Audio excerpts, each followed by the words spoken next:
Hello everybody. Today I'm going to be talking about how I walked away from the Democratic Plantation. Don't go nowhere. Keep it locked.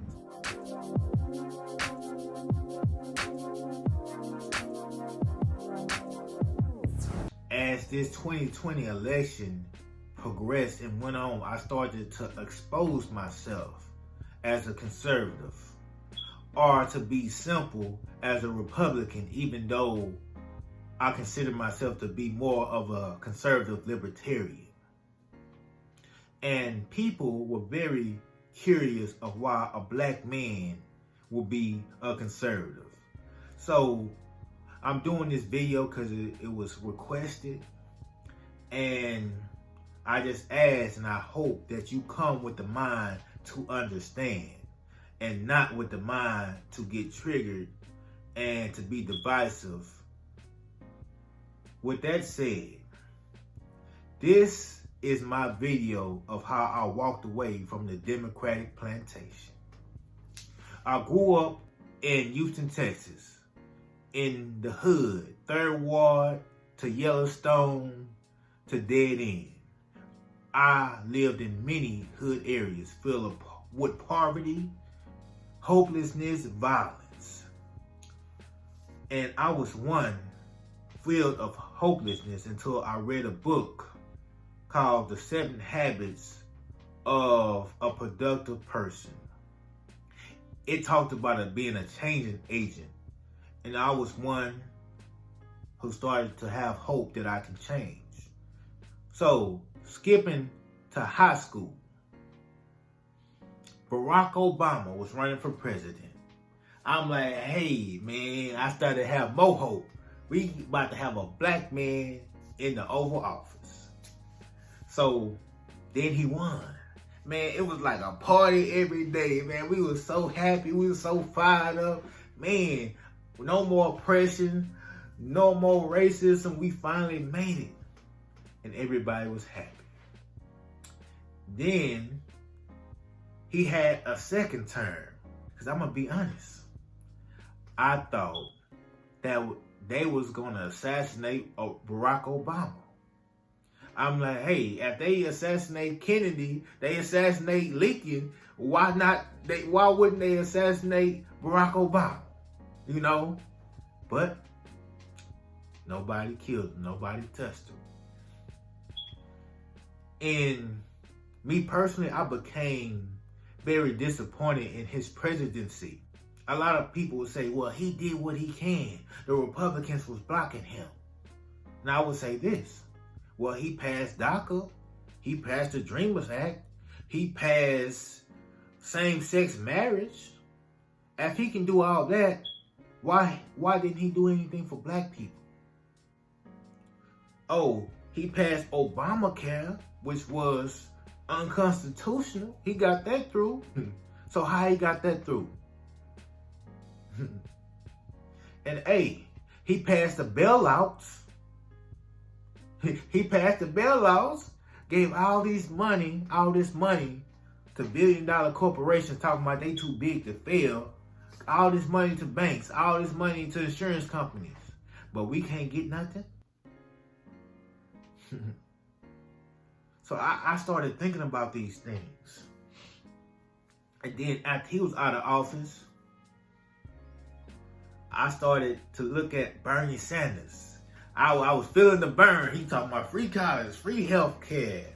And I'm like, man, I'm feeling the burn. I'm going with Bernie. And as I was looking at videos about Bernie Sanders, I saw on YouTube they had opposing views from stuff like Louder, Crowder, Fox News. So I'm like, man, I'm gonna see what they talking about.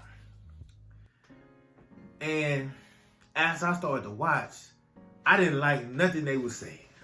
I didn't agree with nothing they were saying. But as I started to watch more and more, it started making sense. And I took economics in college, and the first rule in economics is scarcity. And when they asked Bernie Sanders how he gonna pay for all these big programs, he would say, we're gonna tax the billionaires and millionaires. You know, that was his go-to line. And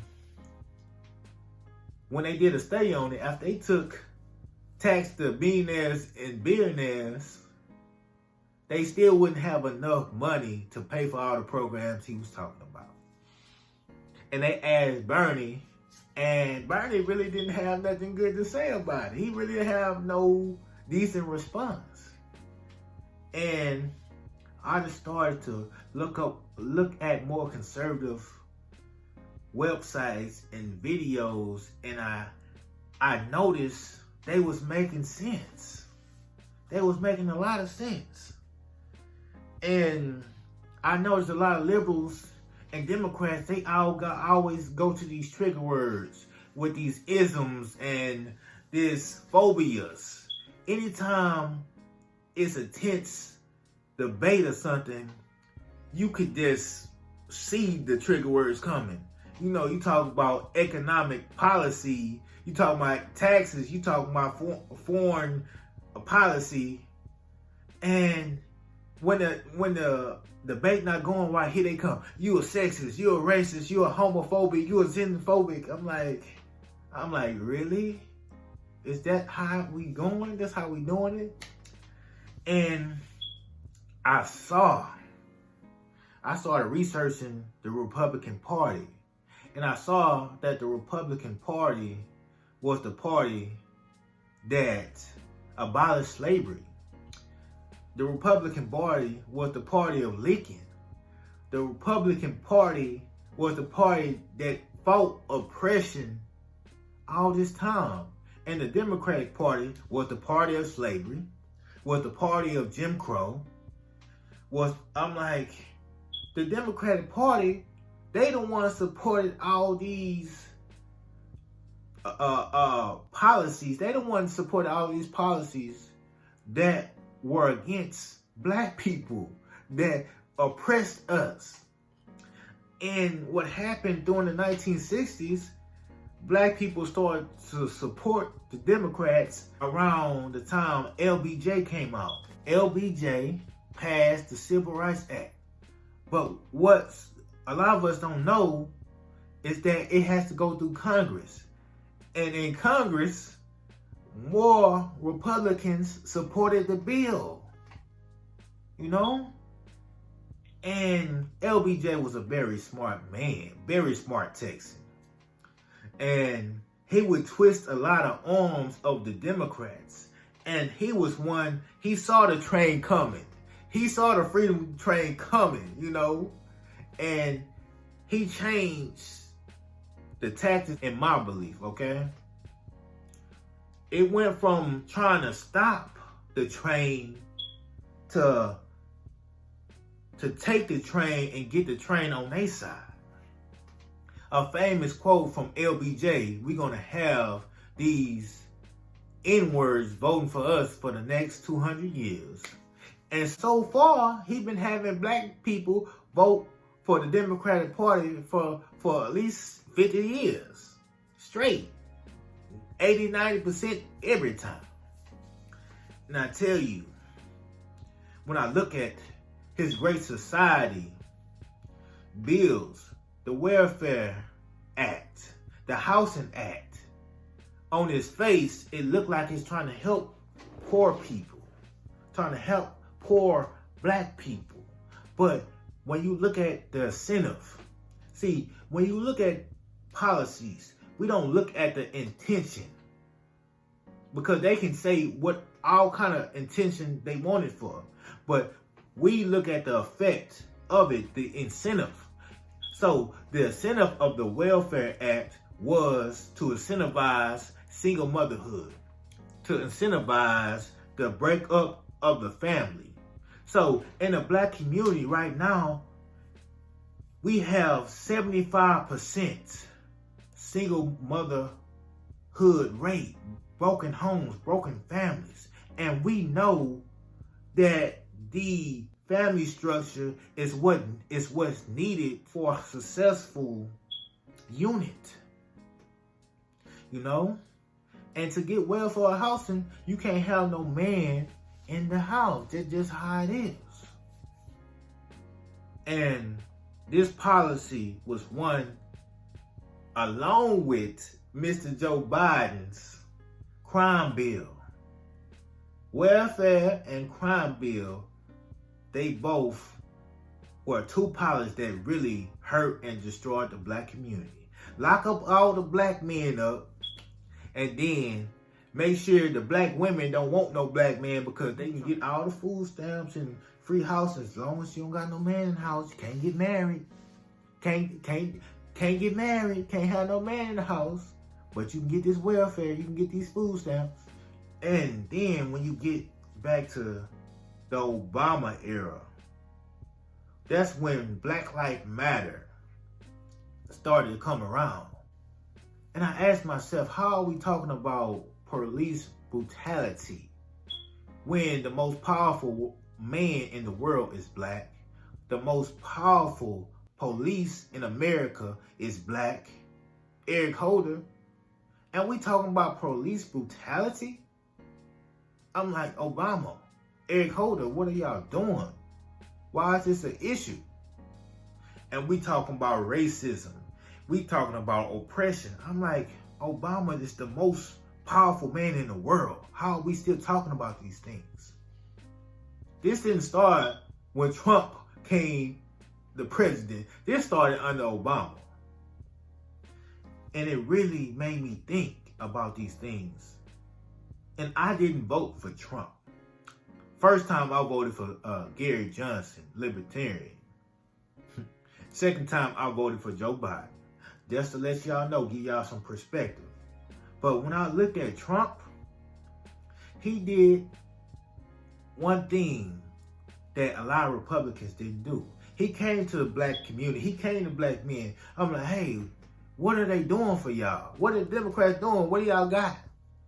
Nothing. We ain't got nothing from the Democrats. You know? And Trump, he had a reached out hand. That's why a lot of black people voted for Donald Trump. You know? And I tell you, Trump has did the First Step Act. Got a lot of black people out of jail. Trump has gave funding to a lot of black colleges. So Trump, regardless if you like Trump or not, regardless if Trump a good leader or not, he has made inroads and did more for black people than a lot of Democrats. And I call it a plantation because it's a plantation of thought. And I tell you, as I came out as a conservative, started to expose truths, economic truths, I tell you, I've been called every name in the book. I've been called an Uncle Tom. I've been called a sellout. And if you want to come and talk about systematic racism or institutional racism, if you really believe that, let's look at the institutions. Hollywood, the media, the biggest institution that controls the narrative. It controls our image as black people and how we see ourselves. Again, it controls the music, how we are seen and how we talk about ourselves, how we degrade ourselves. This music is so degrading towards black women, which I don't like. Who controls that? Democrats, liberals, right? Oh, we talk about in these majority black cities, the crime rate. We talk about who controls these cities. The Democrats. Every time you talk about an institution, oh, my bad, I forgot. Education, the school system, the colleges, who controls that? The Democrats. And one thing black people support in droves is school choice. But Democrats, they don't want school choice. They're against school choice. So a lot of things that would help black people, Democrats are against. And this has been my walk away story. And remember to unplug and prosper. Y'all have a great day.